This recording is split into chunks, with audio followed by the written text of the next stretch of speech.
योग सिर्फ अपनी मन मर्जी से आसन करने का नाम नहीं है, क्योंकि सही नियमों के साथ किया गया योग शरीर और मन को वास्तविक लाभ देता है, असली लाभ देता है। नमस्कार।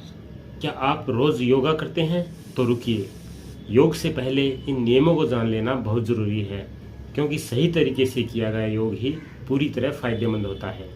यदि इन नियमों की अनदेखी करते हैं तो हमें फायदे की जगह नुकसान हो सकता है। नंबर 1, किसी भी आसन को बलपूर्वक नहीं करें। नंबर 2, अभ्यास के दौरान अपनी क्रिया के ऊपर पूरा ध्यान केंद्रित रखें। नंबर 3, आसनों में संतुलन बनाए रखने के लिए योगासनों के पूरक आसनों का अभ्यास जरूर करें। योगासन पूरा करने के बाद में वापस उसी स्थिति में आने के लिए वही कर्म होना चाहिए जिस कर्म से हमने आसन को कंप्लीट किया है।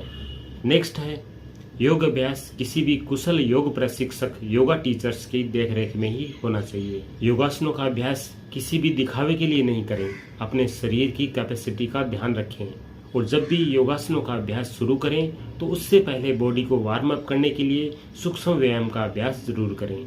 योगासनों के अभ्यास की गति और समय एक निर्धारित सीमा में रखें, क्योंकि अति करने से हमें नुकसान हो सकता है। और योगासनों के अभ्यास के अंत में शवासन का अभ्यास जरूर करें। शवासन के अभ्यास के द्वारा अपनी श्वासों को, अपनी हार्ट बीट को और अपने शरीर को रिलैक्स करें, नॉर्मलाइज करें। तो याद रखिए, सही समय, सही तरीका, सही श्वास और नियमित अभ्यास, यही है योग के द्वारा स्वस्थ जीवन की कुंजी। तो यदि आपको इस प्रकार की योग और स्वास्थ्य संबंधी जानकारी अच्छी लगती है तो हमारे वीडियो को लाइक और शेयर करें और चैनल को कर लें सब्सक्राइब, ताकि आने वाली नई जानकारी, नई अपडेट्स आपको समय पर मिलती रहे। चलिए मिलते हैं अगले वीडियो में फिर किसी नई जानकारी के साथ। तब तक के लिए नमस्कार।